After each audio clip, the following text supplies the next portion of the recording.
네, 여러분 안녕하십니까.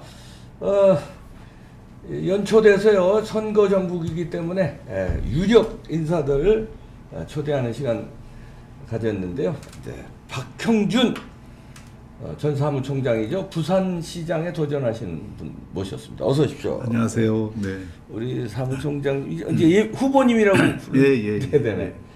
그저 개인적으로는 그 강적들의 네. 제가 선배입니다. 예, 알고 있습니다. 예, 선배님. 제 자리에 예, 앉으셨더라고요. 제가 이제 그렇습니다. 이제 물러나고 보수 이제 대표로 예. 잘 보고 있었습니다. 그때 재밌게 하셨는데 아니에요. 제가 좀 재미없게 해서 아니 죄송합니다. 근데 그게 이제 특징이 다른 게 예. 저는 이제 약간 뭐 지금 말씀하신 대로 그렇게 봐주시면 우리 박형준 총장님은 그 뭐랄까 이 컨텐츠가 그 뭐라 박식하다 그럴까 하여튼 그런 걸로 또 특징이 있으시니까 디테일하시고 또 저는 디테일에 약해요. 소리만 지르지. 그러니까 아마 TV조선에서도 그때 아주 시청률도 좋고 그러시. 개인적으로 그런 반가운 사연도 있고요. 또 부산시장에는 저 예비 뭐 등록하신 거죠? 예. 12월 달에 했습니다. 그래서 지금은 사실상 선거운동을 하고 있습니다. 그렇죠. 네. 근데 그 여론조사는 압도적으로 1등으로 나오시는 것 같은데요. 예, 그 부산 시민들이 예상했던 것보다는 더 기대감을 표출을 해주셔서 대단히 감사한 마음이죠. 예. 부산이야 이번에 뭐 저 무조건 당선이죠. 그렇지 않습니다. 그건 제가 이게 제일 놀라는 것 중에 하나가 이게 부산시장은 거저될 거라고 다들 생각을 하는데요. 아닙니까? 저는 그렇게 보지 않습니다. 우리가 뭐 지난 2018년 지방선거에서 부산에서 구청장 분수를 거의 지금 민주당이 싹쓸이 했고요. 두세 개 빼고 하여튼 다 싹쓸이 했고 지금 지방의회가 90%가 민주당입니다. 옛날에는 정치 지형이 부산에서 한 6대4 정도로 지금의 야당이 유리한 그랬는데 그동안 정치 지형이 많이 바뀌어갖고 한때는 5.5대 4.5로 역전이 됐던 상황도 있었습니다. 그런데 이제 지난 총선 지나면서 다시 5.5대 4.5 정도로 야당에 유리한 정치 환경은 조성돼 있습니다. 그렇지만 부산 분들이 굉장히 롤러코스터를 많이 타는 경향이 있거든요. 그래도 지금 문정권이 뭐 그렇게 폭정을 하고 있는데 그것에 대한 불만은 분노는 네. 굉장히 있죠. 그런데 이 정치공학적으로 보면 선거는 지난 총선도 마찬가지고 그렇지만 막판에 어쨌든 이 지금 집권 여당이 그냥 있지는 않을 거다. 여러 가지 어떤 뭔가 공작이 정치공학적인 수를 쓸 거라고 생각을 하고요. 그래서 어떤 후보가 나가느냐에 따라서 그 소위 부산에도 보수 진보도 있지만 중도층에도 많은 유권자들이 있습니다. 그래서 그 중도층 유권자들은 스윙 보터층이기 때문에 한 번은 여기 찍었다, 한 번은 여기다 찍었다 할 수 있는 부분이기 때문에 그 부분들까지 아우르는 확장성 있는 후보가 나서야 된다고 생각을 하고요. 저는 뭐 그런 면에서 제가 조금 그런 면에서 조금 낫지 않을까 하는 생각을 하고 있습니다. 서울은 저기 뭐 단일화 문제로 시끄러운데 부산은 단일화 문제로 시끄럽인가요? 아니면 저 지금 국민의힘에서 정해지면 그걸로 그냥 다 정리가 되는 거예요? 국민의힘 내부 경선이 치열한 편이고요. 부산은 아무래도 서울은 안철수 그게 변수가 때문에 있기 이제 때문에 단일화가 중요한 것이고 부산은 내부 경선이 오히려 서울보다도 일찍 시작됐고 그렇기 때문에 이제 경선이 상당히 치열하게 도전하는 분들이 꽤 몇 분 계시더라고요. 네, 거의 10분 가까이. 그러니까 거기서 이제 그래도 뭐 지금 압도적으로 1등을 하고 계시는데 선거는 끝까지 해봐야죠. 근데 아까 말씀하실 때 저쪽에서 이제 무슨 뭔가 선거 공학적으로 선거 막판에 달려들 수 있다. 그럼 가상을 해보면 어떤 게 있을 수 있을까요? 지난 총선에서도 그런 걸 경험했는데 총선에서 3월 30일 정도에 제가 공동선대위원장 한 명으로 제가 들어가서 그때 이렇게 자료들을 보니까 그때 여론조사 기준으로 보면 지역구를 한 120석 내외 정도는 얻을 수 있는 수치가 나왔었어요. 근데 그때 어떤 일이 벌어졌냐면 코로나 그 사태로 고무렵이구나. 네. 미국하고 유럽이 완전히 뚫렸습니다. 그러면서 상대적으로 한국이 좀 잘했다는 평가를 그걸로 받으면서 이용했지, 그걸 굉장히 홍보로 이용을 해서 뭐 빌 게이츠하고도 전화하고 뭐 이렇게 하면서 대통령 지지율이 확 그때 올랐고 그 와중에 재난지원금을 확 풀었잖아요. 그 재난지원금을 푸니까 방역이 그래도 조금 성공했다고 생각하는 데다가 이 그 재난지원까지 푸니까 마음이 좀 풀린 거예요. 우리 국민들이 당시 문재인 정권 심판을 해야 되겠다는 마음이 이만큼 올라왔다가 좀 누그러져.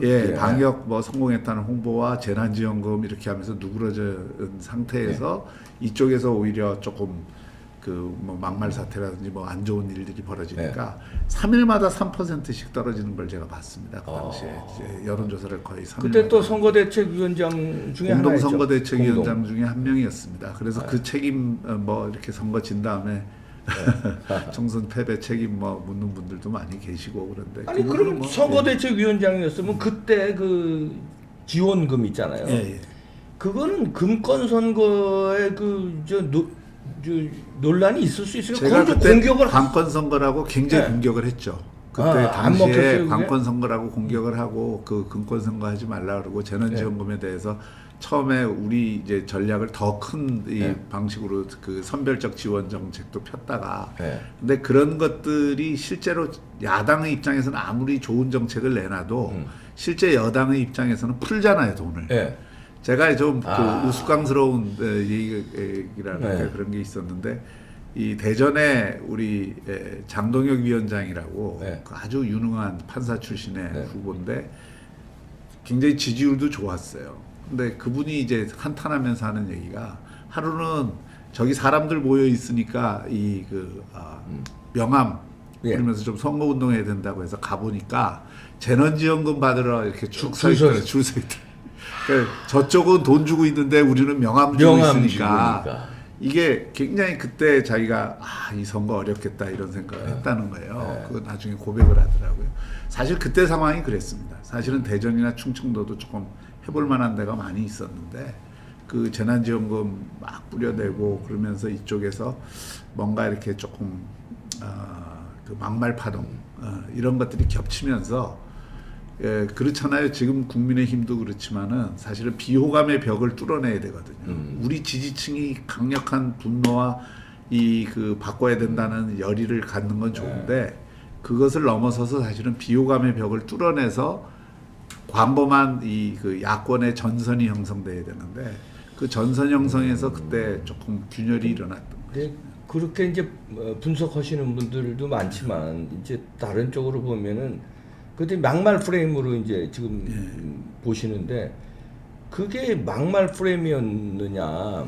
그게 다시 말해서 이제 보수 우파로서는 할 얘기를 사실 용기 있게 한 건데 이제 5.18 그래도 세월호 문제라든가 이런 걸 한 건데 오히려 중도를 너무 의식해가지고 지금 이제 말씀하신 대로 판을 좀 넘기느라고 집토끼를 내주고 뭐 산토끼들을 어떻게 어설프게 잡으려고 그러다가 실패한 거 아니냐 이런 분석도 그 대응이 잘했냐 못했느냐에 대해서는 논란은 있을 수 있는데 이렇게 보시면 됩니다. 그것 때문에 사실은 집토끼가 도망간 건 아니거든요. 왜냐하면 그거는 어떻게 합니까? 아니요. 그 당시에 문재인 정권 심판에 대한 이 열의와 분노는 그 조국 사태부터 시작해서 굉장히 깊었습니다.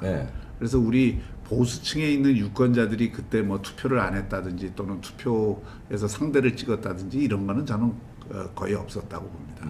막판에도 결집을 했고요. 다만 이번에 그 총선에서 저희가 지역구에 41%를 얻었습니다. 민주당이 48%를 얻었고요. 불과 7%밖에 차이가 안 났어요. 득표율로는. 근데 이게 소선거구제다 보니까 의석수가 그렇게 넘어간 건데 대부분 5,000표 내외에서 이 승부가 수도권 같은 경우 뭐 많으면 7, 8천 표까지 가지만 또 2,000표의 승부가 가는 경우가 많고 그런 어떤 것에서 소위 좀 아주 크리티컬한 지역구에서 많이 넘어갔잖아요. 그러니까 이제 그런 부분들을 우리가 이제 평가를 할 때 저는 뭐 막말이 옳았느냐 그러느냐가 아니라 정치라고 하는 건 그 선거 국면에서 의식의 흐름이 어디로 가느냐의 문제입니다. 결국. 그래서 그 의식의 흐름에서 우리가 그것을 주도적인 방향으로 그 중도층까지도 끌어내는 이거는 못했다. 그건 뭐 저는 반성을 할 수 있지만. 근데 이제 저는 뭐 대놓고 보수입니다. 저는 뭐 일생 당에는 가입해 본 적이 없어요. 근데 이제 보수를 응원하고 그러는 입장에서 보면은 이제 자 문재인 폭정으로 국민들이 다 문재인 정권에 실망해서 야당도 한번 잘해보자 이런 분위기였어요. 그런 분위기인데 그러면 야당의 선명성을 보여주고 문재인 폭정에 대해서 말하자면 저 바보야, 저 클린턴이 바보야, 문제는 경제야 하는 식으로 세게 들어가는 거가 오히려 좀 믿음이 가는 거지.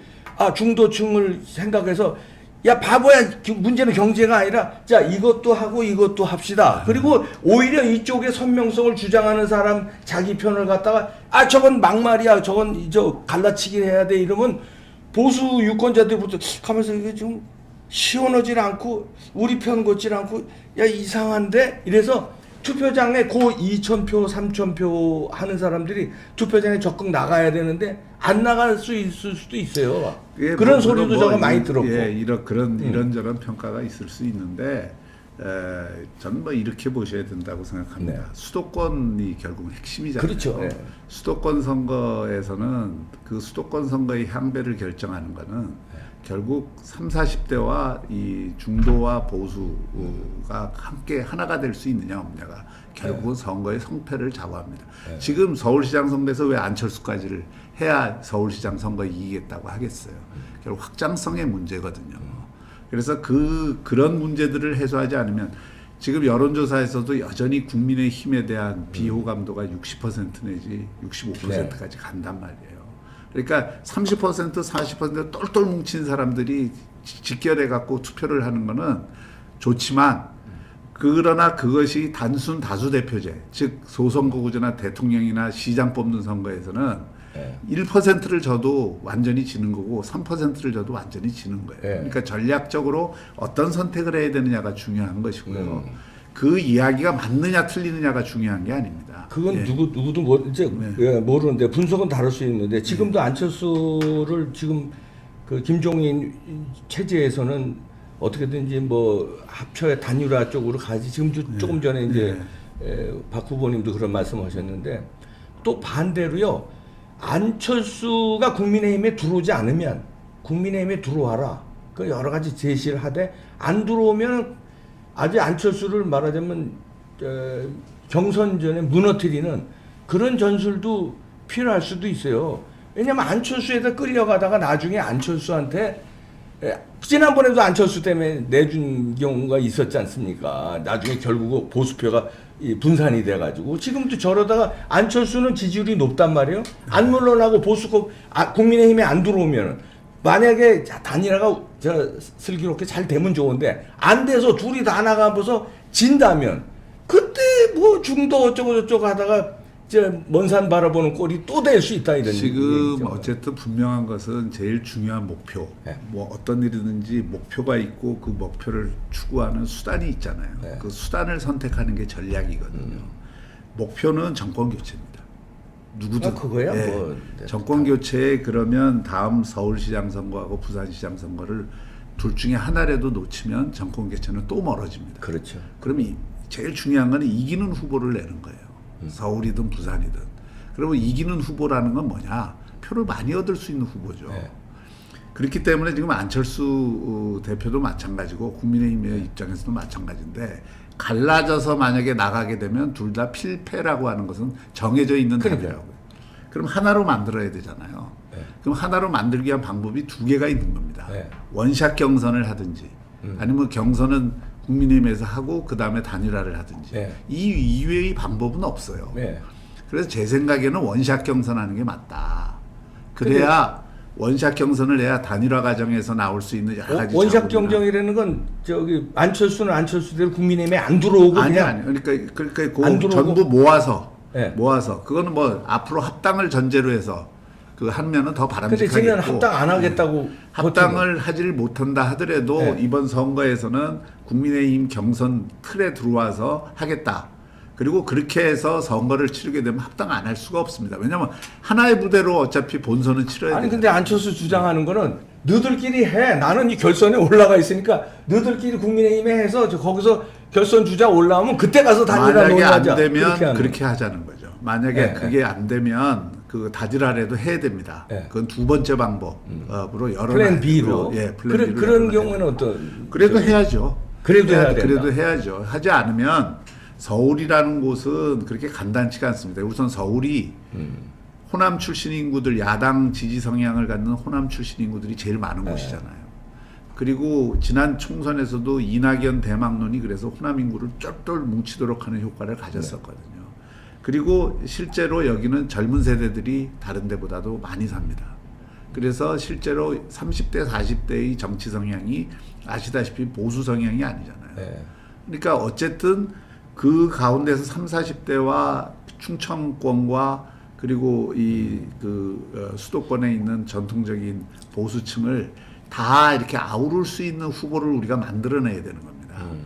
그리고 그런 어떤 과정의 의식으로서 단일화든 원샷 경선이든 있는 거죠. 이건 둘 다 수단이라고요. 예. 그래서 이거를 저는 개인적으로는 원샷 경선을 하는 게 그런 잡음을 들려는 방법이다. 좋죠. 예. 좋은데 저쪽에서 지금 지지율이 자기가 높으니까 저쪽에는 안철수를 얘기합니다. 예. 높으니까 자기가 주장하는 대로 나는 결선에 올라와 있으니까 너희들이 알아서 올라와. 그걸 안 받아들이면은 난 끝까지 난 간다. 이러고 버티고. 근데 그렇게 해서 이제 박형준 후보처럼 좋다. 그것도 우리 플랜 B로 받아들인다 해서 양쪽에 했어요. 근데 지지율이 지금 안철수 후보가 높으니까 이제 예측을 하는 겁니다. 안철수가 만약 시장 되는 것도 그러면 용인해준다 이런. 그럼요. 그거는 단일화한다는 것은 안철수가 됐든 뭐 여기 국민의힘 누가 후보가 됐든 그 후보가 되는 이길 수 있는 후보, 가장 지지를 많이 받는 후보를 시장으로 당선시키는데 협력을 한다는 얘기죠. 그런데 안철수 후보가 당 내로 들어오느냐, 당 바깥에 있느냐는 안철수 후보 입장에서도 예를 들어서 국민의힘에서 경선을 해서 이 경선이 굉장히 흥행이 잘 됐어요. 예를 들어서 오세훈도 나오고 나경원도 나오고 조은희도 나오고 뭐 해서 이렇게 해서 이 흥행이 잘 돼서 이 후보 괜찮네. 컨벤션 효과가 그래서 있었어요. 컨벤션에 그래서 이게 바람이 불면 그때는 안철수 대표도 확신을 못 하는 거예요. 낙관을. 자기가 그게 유리한 게 아니라고요. 최종적으로 단일화하는 게 그때까지 안철수 후보의 지지율이 계속 유지된다는 보장이 없어요.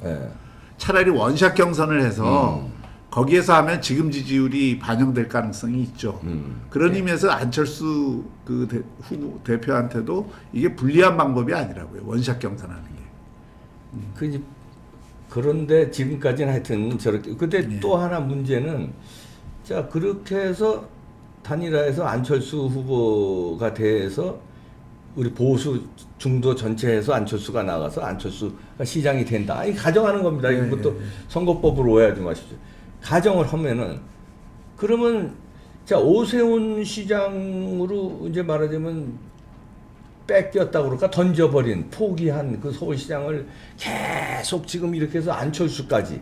근데 안철수는 제 생각에는 진정한 그 보수의 철학을 가지고 있는 정치인이 아니에요. 지금 약간 포장을 하고 있는 것뿐이지. 그러면 결국은 제1야당이라는 데서 103명이나 있는 국회의원을 가지고 있는 데서 서울시장을 그럼 결국은 포기하는 꼴까지 되는 건데. 그러니까 제가 제 말씀이 우리 이 선생님이나 국민의힘을 지지하는 이 보수층 또는 보수층은 그 경선이 일어나거나 단일화 일어나면은 안철수 대표를 지지하지 않겠죠.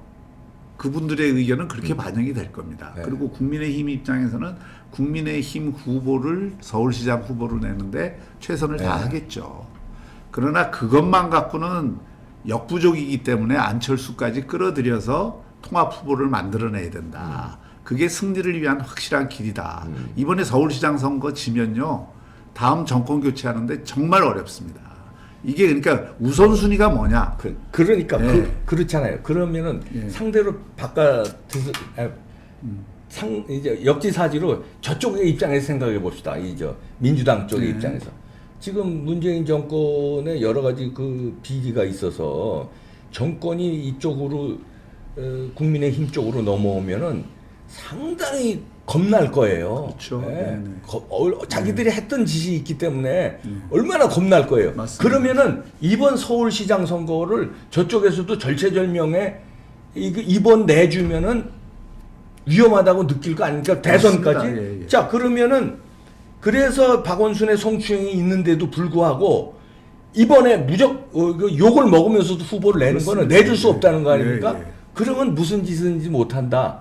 그러면 제가 이런 추측을 해보는 지난번에 선거대책위원장이셨는데 4.15 총선에서 다 이기는 전략을 썼지만 결국은 졌잖아요. 그 중에 징계 여러 가지가 있겠지만 저는 이거 듣기 거북하시겠지만 부정선거 저는 저쪽에서 기획했다고 보는데 그리고 이번도 이렇게 부정선거를 저희들이 주장해도 이번에도 그 카드 절체절명이기 때문에 안 쓰면 죽는데 쓰면은 시끄럽고 이봉규 같은 놈들 지랄할 것 같아 머리 아파. 그러지만 머리 아파도 감수하고 이거는 몇 명이 희생되더라도 죽기보단 낫다고 생각하고 사는 카드로 쓰면은 지난번에 저는 그렇게 해서 졌다고 또 그 2,000표 3,000표 이럴 때 2,000표만 조작하면 되는데 저 온라인으로요.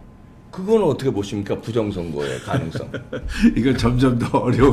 제가 이게 부산시장 후보로 나오는데. 아이고 죄송합니다. 아니 초대 손님 저 불러놓고 제가 아니 이제 이거 그 이제 점에 대해서는 뭐 네. 여러 가지 네. 이 그 의견들이 지금 나뉘고 있고 네. 또 부정선거를 주장하는 분들의 그 열정과 이 문제 의식을 제가 폄하하지 않습니다. 네. 근데 그 주장에는 제가 다 동의하지 않습니다. 예. 그러니까 선거의 그 총체적인 조작. 저는 관권 선거도 있었고 그런 의미에서의 어떤 그 뭐 부분적인 여러 가지 분명히 어떤 먹혔어요. 문제들이 있었다고 네. 생각을 해요. 돈을 그리고 받으니까. 또 사전 선거 투표일을 본 투표일과 일주일이나 간격을 둔 거는 그거는 말이 안 굉장히 비합리적이라는 거를 다시 한번 확인을 했거든요. 네. 그래서 이번에도 그 한쪽에서 지금 부정선거에 대한 강력한 주장이 있고 또 지금 검표도 제대로 안 하고 있고 네. 그러니까 더 의구심은 커지고 네. 제 주장은 빨리 검표해라. 네. 검표하면 끝날 일을 갖다가 왜 이렇게 미루고 해서 더 의심을 하고 저는 오히려 저쪽에 그게 분열책이라고 봅니다.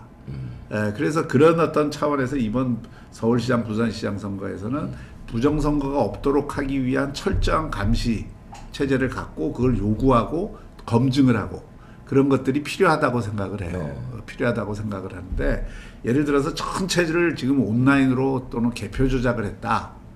그거는 저는 그 주장까지는 제가 수용하기가 조금 어렵습니다. 근데 그 박형준 후보님도 그 연세가 이제 저하고 비슷해서 이 지금의 첨단 그 과학과 그 조작 기술을요. 그 아날로그 시대라서 잘 모르시는 것 같아요. 아니 전문가들 얘기입니다. 미국에서도 이번에 그런 과학자들 주장이 많이 나왔잖아요. 그 사람들이 뭐 헛주장을 하겠습니까? 그리고 정평이는 세계 최고의 통계학자라는 사람들이 주장하는 거가 자기 명예를 걸고 주장하는 거지 시장 잡배들이 주장하는 게 아니고 그다음에 대통령을 한 사람이 트럼프도 주장을 하는 겁니다. 지금 트럼프도. 보세요. 네. 지금 미국이 왜 저렇게 됐습니까? 미국도 부정선거 주장이 거의 지금 한국과 똑같은 수준으로 나온 거예요. 그리고 그거를 믿는 분들이 굉장히 강력히 있어서 네. 지금 저런 사태까지 왔잖아요.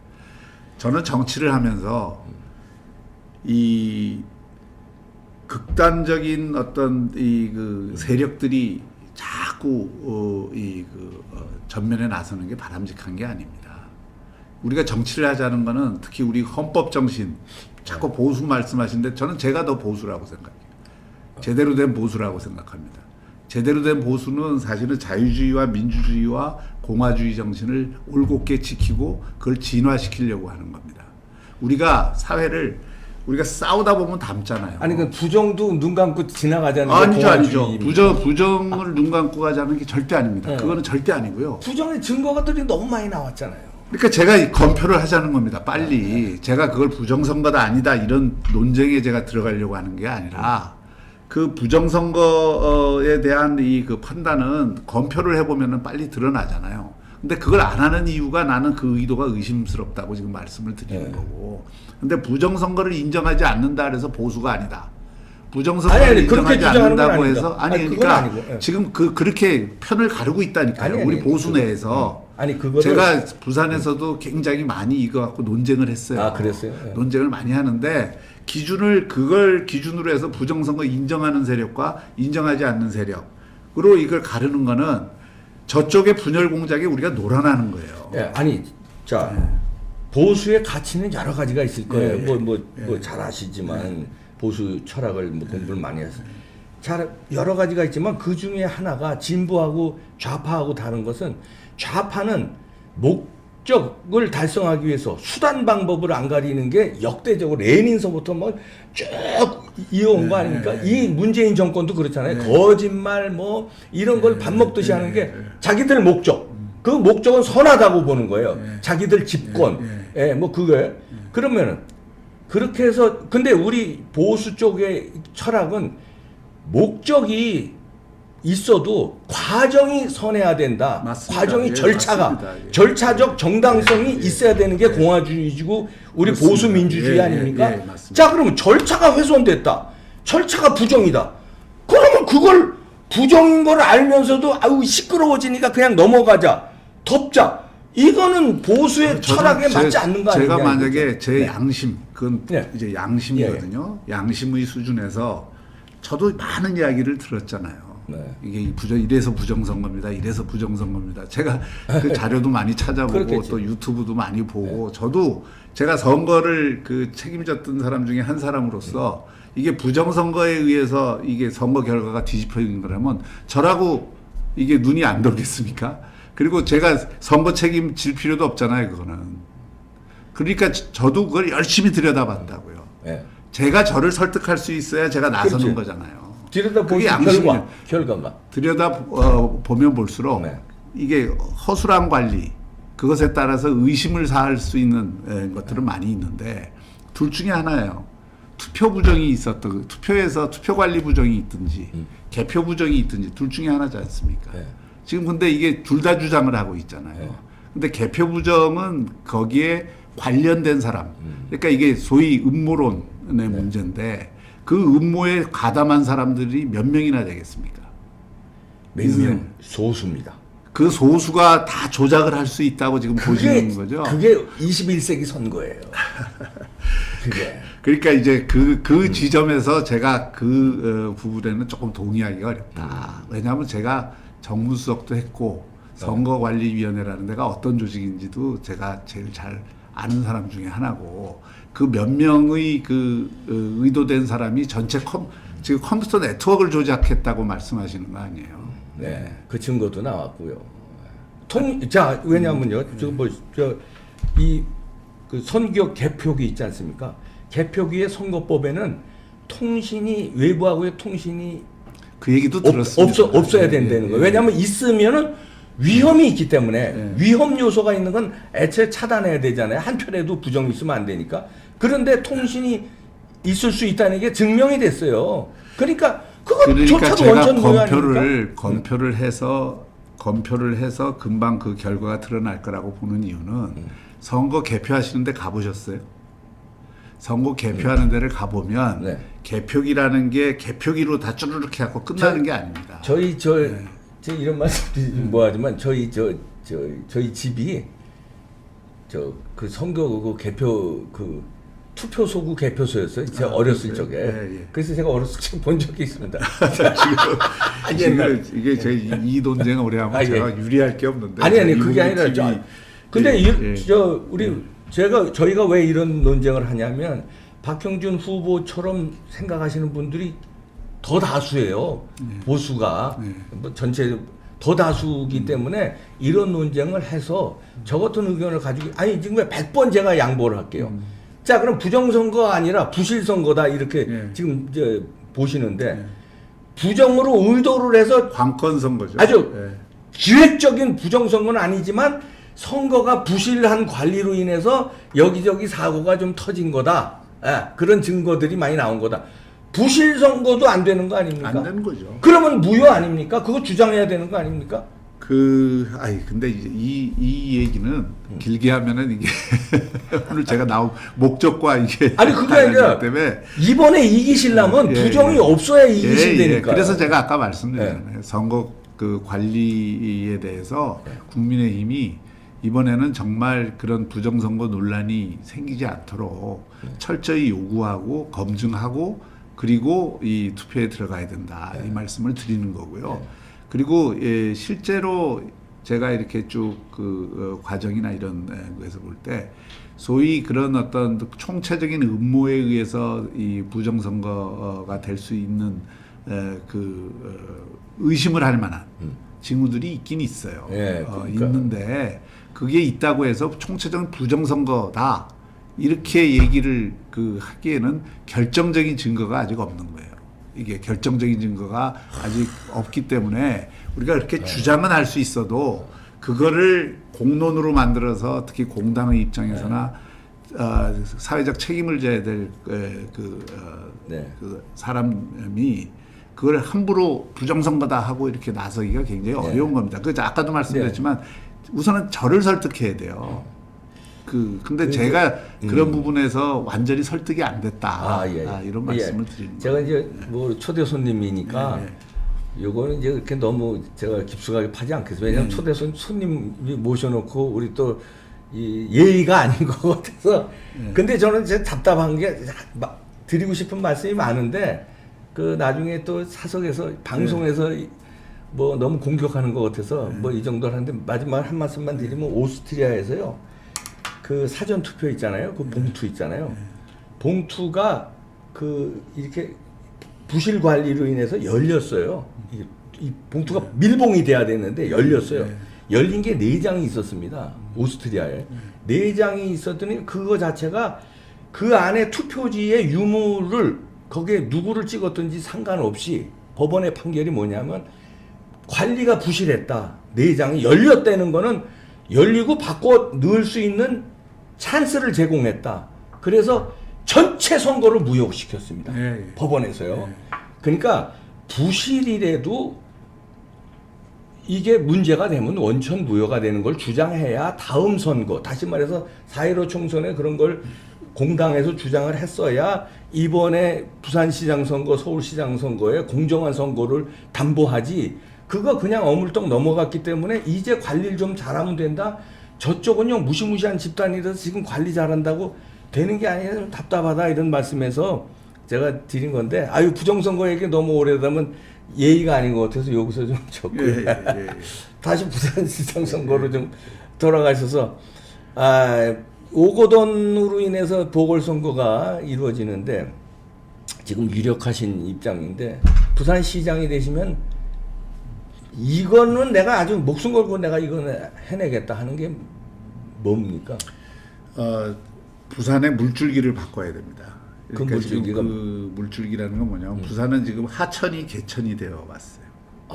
그러니까 이게 그 얘기는 무슨 얘기냐면 서울이나 수도권에는 지금 혁신 역량이 집중돼 있기 때문에 여기는 그 혁신 역량이라는 거는 돈과 기업과 사람입니다. 결국. 그런데 그렇기 때문에 공간만 만들어 놓으면 예를 들어서 판교가 지금 몇 년 안 됐지만은 거기 1위에서 5위 매출하는 기업이 부산의 50대 기업의 매출의 5배입니다. 그리고 서울은 공간만 열어놓으면 성수동도 그렇고 마곡도 그렇고 구로, 금천 다 옛날에는 정말 힘든 곳이었는데 공간 열어놓으니까 기업들이 들어가서 다 만들어버리잖아요. 그렇죠. 새로운 그 기업들이 들어가는 이유가 뭐냐? 사람이 있기 때문에 아이디어가 있기 때문에 들어가는 겁니다. 근데 부산이나 이게 특히 남부권 이하 이 지역에서는 지금 충남만 하더라도 1인당 GRDP가 5,300만 원인데 부산이 2,600만 원입니다. 절반밖에 안 돼요. 그러게요. 왜 이런 격차가 일어나냐? 지금 서울에 있으면 지방이 안 보입니다. 서울에 계신 분들은 몰라요. 이게 자연스럽게 여기가 다 그거니까 잘 몰라요, 다 모르지 지방이 얼마나 어렵게 산다. 특히 남부권 지금 그 수도권이 충청도까지 다 내려왔어요. 근데 남부권은 지금 별도의 세계거든요. 여기는 아무리 좋은 공간을 만들어도 지금 혁신 역량이 없기 때문에 점점 찌그러드는 거예요. 그래서 이게 상대적 격차가 점점점 심해지는 겁니다. 네. 이 상황을 방치해서는 안 되는 거예요. 그리고 부산은 대한민국의 그 끝이지만 대륙의 기점이자 종점입니다. 그렇죠. 그리고 네. 오래전부터 부산을 국제적인 허브 도시로 만들자는 건 네. 대한민국의 과제이자 부산의 과제이자 남북권 전체의 과제예요. 그렇죠. 근데 지금 국제적인 허브 도시가 되고 있느냐? 허브 도시가 되기는 점점 근데 쪼그라들고 있다. 그런데 왜 박형준이냐 이런 얘기. 그래서 네. 그 이유가 뭐냐? 결국은 부산에 사람을 키워내는 곳이 교육이고 대학인데 네. 대학이 죽고 있기 때문입니다. 대학들이 지금 점점 죽고 있고 대학에서 키워낸 인재들이 여기에 남지 않고 전부 가요. 해외 외지로 가기 때문에 청년 인구가 1년에 12,000명씩 줄고 있습니다. 그러니까 이런 어떤 현실에서 대학에 기업이 들어오고 기업이 대학 속으로 들어가는 이런 어떤 시스템을 그걸 제가 산학협력 네. 시스템이라고 하는데 그래서 부산에 인재가 있구나 사람이 있구나 부산에서 투자할 만하네 그리고 부산에서 가도 살기 좋고 거기에 사람이 있고 새로운 어떤 뭔가 돌파구가 열릴 가능성이 있다. 그러면 부산에 옵니다. 그렇죠. 예, 가능성이 있기 때문에 저는 그거부터 좀 새로운 물줄기를 개천에서 다시 하천으로 그거 좋네. 있는 물줄기를 다시 뚫어내려고 하는 게 제 가장 중요한 이 목표고요. 허브 도시 만드신데 가덕도 그렇죠. 공항도 그럼 뭐 어떻게 해야죠. 해야 된다는 입장이시구나. 그거는 서울에 계신 분들이 또 잘못 이해하시는 것 중에 하나가 가덕도 공항이 뭐 무안공항이나 고추 말리는 양양공항 수준의 공항인 것으로 자꾸 생각을 하시는데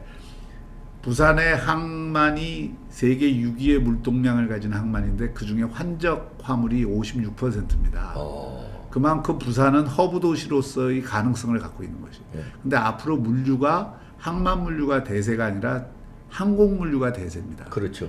항만과 공항이 연결이 돼서 이 환적 항 또는 한적 공항으로서의 역할을 시너지를 가질 수가 있어요.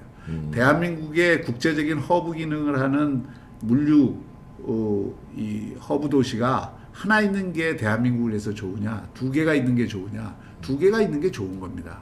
그리고 이 허브 기능이 그렇게 확보가 되면 거기에 금융이 됐든 신산업이 됐든 또 해양이 됐든 앞으로 북극 항로가 열리지 않습니까? 네. 그럼 부산은 더더욱 중요해집니다. 중국의 입장에서도 부산이 굉장히 지경학적으로 중요해요. 그렇기 때문에 부산을 키우는 게 대한민국을 키우는 겁니다. 부산을 키우는 게 남북권 전체를 새롭게 발전시키는 동력을 얻는 거예요. 그래서 그런 국가적 차원에서도 그 부산을 바라봐야 되고 가덕도 공항은 그 기폭제가 되는 역할을 하는 겁니다. 김해공항으로는 24시간 공항이 안 되고 지금 그거를 또 발전시키면 그래서 그거라도 빨리 했으면 좋은데 발전. 그걸 안 했잖아요. 안 하고 계속 미적대고 안 하다가 이제 와서는 그거를 이제 되돌린다고 해서 가덕도 공항을 해놨는데 또 이걸 하니 안 하니 하면서 시간만 끌면은 부산은 영영 그 기회를 놓치는 겁니다. 그래서 가덕도 공항으로 가려면 빨리 가야 된다 하는 것이고 그리고 이게 물류 허브 공항이 되려면 24시간 공항이 돼야 됩니다. 그런데 저기는 군사 공항이기 때문에 이게 한계가 있고 김해공항. 밤에 운항을 못 합니다. 왜 못해요? 군사공항이기 때문에. 그리고 또 그걸 풀 수는 없는 소음 거예요? 문제도 있고 군사공항이니까 그건 풀기 어렵죠. 그다음에 소음 문제도 있고 또 이 안전성 문제도 있습니다. 하여튼 여러 가지 한계는 있는데 그거라도 빨리 했으면 조금 활로가 뚫릴 텐데 그걸 안 했기 때문에 지금 새로 한다 그러면 가덕도에 하는 게 맞다 이런 생각을 하는 거고 그리고 김해공항을 놔둘 필요가 없습니다. 궁극적으로 김해공항을 군사공항도 다른 데로 통합을 시켜주고 그 김해공항 부지를 이용을 하면 가덕도 짓는 이 비용의 몇 배를 사실은 새로운 부가가치를 만들 수가 있어요. 그래서 저는 이 가덕도 공항 문제에 대해서 여당이 정치적으로 이익을 얻기 위해서 저거를 빨리 추진을 한다고 하지만 정치적 이익과 관계없이 그거는 빨리 해라. 그리고 그렇게 해서 그렇게 되면 그건 정치적 쟁점도 안 됩니다. 그렇지. 여야가 반대해갖고 막 이렇게 하면은 야당이 예를 들어서 반대하면 여당이 그걸 이용을 할 수가 있어요. 근데 여야가 지역 발전을 위해서 함께 하자 이렇게 되면 그건 이미 정치적 쟁점으로서의 가치는 떨어지는 거죠. 네. 아유, 그 부산에 대해서 굉장히 선거용이 아니라 굉장히 뭐 연구를 많이 하셨군요. 제가 30년 동안 부산에서 교수 생활을 했고요. 그러니까 예, 뭐 간단한 게 아니에요. 90년대부터 제가 그런 주장을 해왔고 네. 제가 90년대 부산에서 문화도시 창조운동이나 지방분권운동을 비롯해서 시민운동부터 시작을 그러네요. 했던 사람입니다. 그래서 30년 동안 제 나름대로는 부산을 위한 비전, 부산을 위한 대안 이런 것들을 끊임없이 제시하고 했고 그중에 여러 개는 실천된 것도 많습니다. 뭐 문화 영역에 계셨지만 예. 부산 문화 콘텐츠 마켓 같은 것도 제가 국회의원 할 때 만들어서 지금까지도 이제 유지되면서 금년에 코로나인데도 한 8천 몇백만 불 그 거래 실적을 올리고 진짜 부산이 중요한데요. 거기가 진짜 제2의 도시 이런 의미에서 중요한 게 아니라 지금 말씀하신 대로 그 부산 국제영화제 같은 것도 세계적인 영화제를 좀 더 키워야 되고요. 예. 그 지금 마지막으로 당 얘기로 들어와서 김종인 리더십이 이제 선거 때까지는 갈 것 같은데 네네. 김종인 리더십에 대해서 지금 약간 그 불만들이 많습니다. 이 시민들에서. 예, 알고 있습니다. 예, 거기에 대해서는 어떻게 근데 생각하세요? 저는 제 정치 성향도 그렇고 개인적 성격도 그렇지만은 이게 굉장히 저는 좀 통합지향적입니다. 제가 이미 재작년이 됐습니다만 재작년부터 통합운동을 했던 것도 이게 보수의 분열을 이대로 방치하고서는 정권교체 힘들다고 봤기 때문에 통합을 추진을 했던 거고요. 제가 어떤 뭐 자리 때문에 한 게 아니고 그런 공적 가치에 대한 제 나름대로의 열정을 저는 쏟아부었다고 생각합니다. 통합은 어느 정도는 성공을 했어요. 저는 절반의 성공이라고 하는데 그 절반의 성공을 한 그 기반 위에서 지금 비록 총선에는 실패했지만은 정권 교체의 희망을 갖고 저희가 가는 거예요.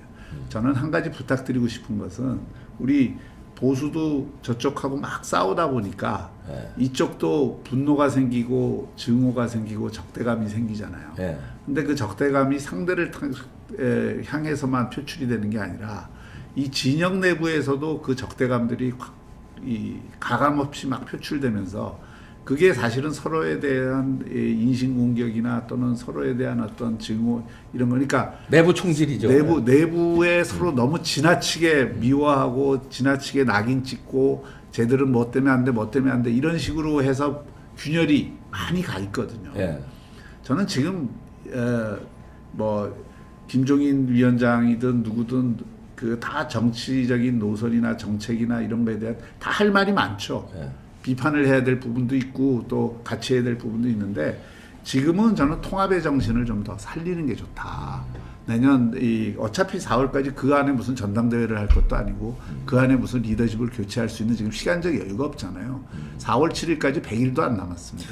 이렇게 판이 돼서 100일도 안 남았기 때문에 이 100일도 안 남은 지점에서는 누가 나쁘다, 누가 어떤 사람이다 이런 낙인 찍는 서로의 그 행위보다는 힘을 전부 모아서 이번에는 가장 좀 이렇게 서울시장, 부산시장 선거를 한번 승리의 기쁨을 맛볼 수 있는 그런 분위기를 만들고 서로 어떤 의미에서는 조금 동료도 필요하고 비판을 하더라도 애정이 있는 비판을 해야지 너무 그냥 인신공격성 비판들이 난무하는 거 이런 거는 우리 스스로 좀 자제를 해야 된다. 지난번에도 그런 식으로 해서 사실은 보수파들이 미래통합당으로 많이 응원했어요. 사실 광화문 세력까지도 처음에는 막 갈등 구조로 가다가 선거 임박해 오니까 그래도 미래통합당으로 저도 방송하면서 미래통합당에 거기서 많은 그 방송을 해서 선거법 위반으로 조사도 받고 그랬는데요. 응원을 그렇게 했는데 지금도 그런 응원하죠. 응원하는데 이제 답답한 건 뭐냐면 저쪽이 폭정을 저지르고 근데 이 103명의 국회의원이 있는 제1야당이 하나도 못 해준다는 거예요. 막지를 못 해준다는. 예를 들어서 뭐 인사청문회 하나 그냥 되지도 않는 장관이 돼서는 절대 안 되는 사람 막 저쪽에서 막고자도 뭐 비판만 좀 우리 평론가들처럼 비판만 하다가 남겨주고 악법도 공수처분 보고 뭐 다 남겨주고 예산 날치기도 그냥 다 남겨주고 결과적으로는 뭐 국회 선진화법 핑계는 대시지만 아무것도 하지 못하고 남겨주니까 답답하니까 좀 리더십의 문제점도 지적하고 이러는 겁니다. 화가 나시는 건 저는 충분히 이해합니다. 또 그런 부분에 대한 이게 좀 야당이 야당답지 못하다는 비판은 현재 그 국민의힘이 달게 받아야 된다고 생각해요. 그런 부분을 까지 제가 뭐 이렇게 문제 제기를 하는 것은 아니고, 다만 그런 것도 서울시장, 부산시장 선거를 이기고 네. 정권 교체를 해야 그 분이 좀 해소가 된다는 것이죠. 예. 그것을 가장 우선적인 과제로 삼자, 이런 얘기. 이거 어려운 시기인데 방법론도 어렵습니다. 그래서 이 참 어려운 시기에 잘 컨센서스를 모아서 우리 국민 여러분들도 현명한 선택 해주실 겁니다. 그렇게 하기 위해서 좀 박형준 후보님도 잘 좀 앞으로 이끌어 주십시오. 열심히 하겠습니다. 네. 아유, 여러분들도 참 마음이 막 갈리실 텐데, 하여튼 문재인 폭정을 저지할 때 어느 답이 옳은지 여러분들이 각자 잘 판단하셔서 하시기 바랍니다. 여기서 또 선거법 위반이 되기 때문에 어디 지지 이런 건 얘기를 못하니까. 아유, 박형준 부산시장 후보였습니다. 고맙습니다. 감사합니다. 네. 귀한 시간 내주셨는데. 아이고, 감사합니다. 여러분들 감사합니다. 네, 고맙습니다. 마치겠습니다. 아이고